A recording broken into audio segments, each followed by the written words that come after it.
jingle bells swing. We've all heard of people being persecuted, including in places like China, where the state is becoming harsher and harsher in terms of people of faith. Well, we have a wonderful victory to talk about in the second segment of today's show about someone who is seeking asylum here in this country, and we're going to talk to you about how that turned out. But first, we are very privileged today to be speaking with literally the founder of the postmodern religious freedom movement in the United States today, John W. Whitehead. John, thank you for joining us on the program. Hey, thanks for having me on, Brad. Now, as many of you may know or not know, they say, Brad, how'd you get started doing religious freedom work? Well, when I was finished my first year of law school at the University of Texas, I decided to intern for the Rutherford Institute. I had this wonderful window. It was a very prestigious opportunity, and it was in Charlottesville, Virginia, and I interned with them. And I thought, oh, this is my dream someday, maybe 30 years when I'm really qualified. I want to do this someday. And a year after graduation from law school, there I was working full-time for the Rutherford Institute. I worked for them for 5 years in an office here on the West Coast. And it was the launching pad for what I now do today with the Pacific Justice Institute. And I am so grateful to you, Mr. John W. Whitehead, for giving me the opportunity and so many others who are involved in religious freedom work around the country. Hey, well, thank you very much, sir. Yeah, and one thing I like about John W. Whitehead, folks, you know, some people do work and they get involved in ministry and it's all about promoting themselves. John W. Whitehead is someone who's very humble. So even though he is literally the founder, he is the first person to step up to the plate in defending religious freedom. Everyone else followed after him. Everyone you see on TV or radio, they all followed after him. Back in the 70s when it wasn't in vogue, he stepped up to the plate and he took a risk. He's taken lots of hits, and yet he is someone who has been very insightful also with regard to the future. And I want to ask him some questions about the future, and let me tell you why. You know, John, if you remember, when back in the 80s, when I was interning with you, I asked you a question, and that was this homosexual rights thing. You know, it was just taken off, and I said, what do you think is going to happen with this? Do you think it's going to stay around long? And you said, I remember, I'll never forget, you told me, you said, it's only a matter of time. We will see homosexual marriage institutionalized throughout the United States. And I thought, no, that's just so way out. But sure enough, it came to pass. And what do you see moving forward as we look at the challenges in this country today? You were so prophetic at that time, so insightful. Where do you see America headed?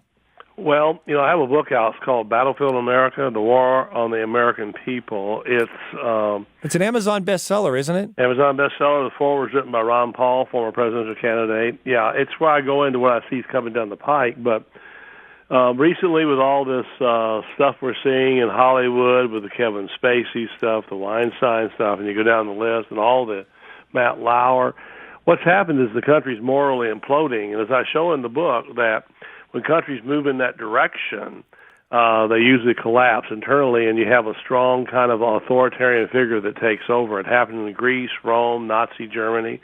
I detail what's happened in Nazi Germany and how very similar what we're seeing happen today is happening here. It is definitely very, very close. So I'm telling Americans, with the power that the government has now, the NSA, they're downloading 2 million emails a day in this country. They're reading everything we're doing.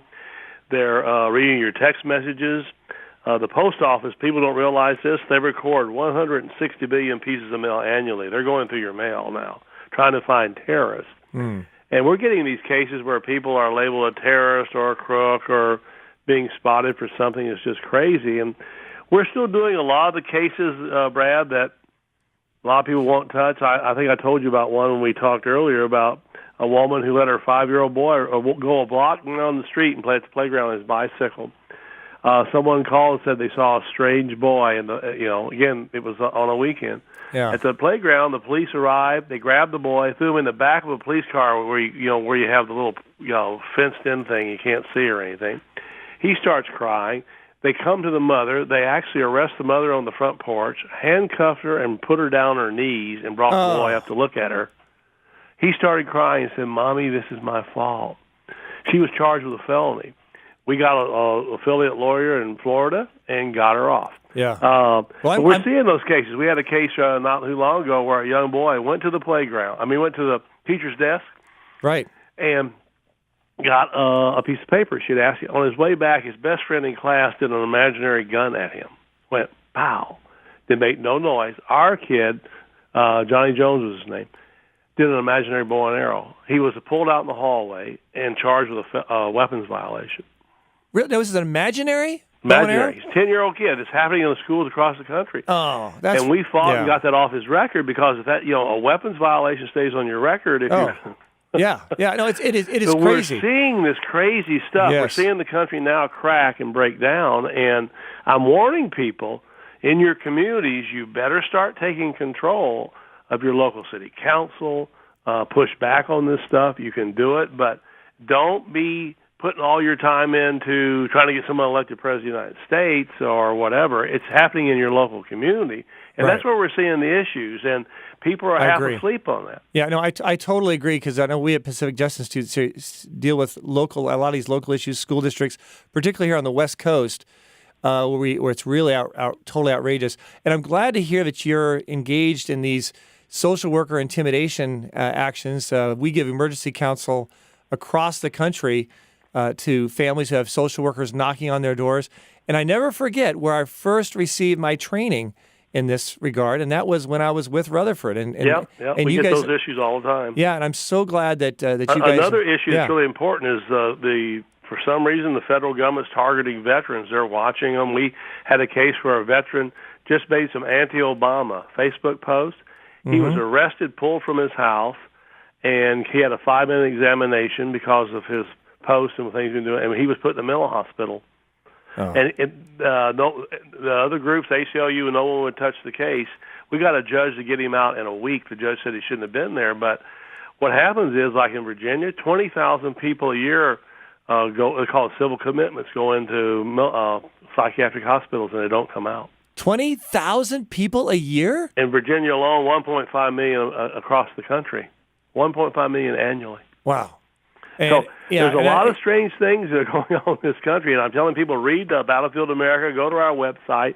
Yeah. We're trying to wake people up. We're trying to say, hey, it's time to you are the government. What's those great 3 words that the Constitution starts with? We the people. We're the government. Right. Yeah. Don't let these people be doing these crazy things. Right. And I want people to understand when they're listening to you talk, folks, I'm not talking to some weird guy who's, uneducated. I may be weird, but well, you're very humble too. But I'm talking to someone who's literally the founder of the postmodern religious freedom movement in America. He's, an attorney. He's written many books.